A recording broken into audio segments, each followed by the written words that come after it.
तर लोकप्रतिनिधींनी चांगलं वर्तन करावं असं शंभूराज देसाई यांनी म्हटलेलं आहे। भांगर हे विधिमंडळातील आमचे सहकारी आहेत, त्यांच्याशी चर्चा करणार असल्याचं देखील यावेळेला शंभूराज देसाई यांनी म्हटलं। तर माकडचाळे करणारे लोक शिंदे गटात असल्याचं विनायक राऊत यांनी म्हटलंय। विनायक राऊतांनी भांगरांसह शिंदे गटावरती ही टीका केली आहे। अडचणी वाढण्यापेक्षा सर्वच लोकप्रतिनिधींनी सभ्यतेचं वर्तन करणं गरजेचं आहे, आवश्यक आहे आणि अशा गोष्टी जर टाळता आल्या तर अधिक बऱ्या होतील।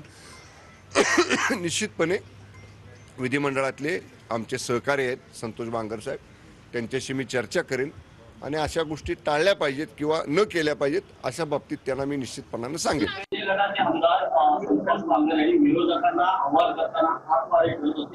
हे माकडचाळे करणारेच लोक तिकडे गेलेले आहेत। शिंदेकडे असणारे जे सगळे आहेत ना, हे माकडचाळे करणारे लोक आहेत। त्यांच्याकडून काय अपेक्षा, त्यांच्यावर काय प्रतिक्रिया द्यायची?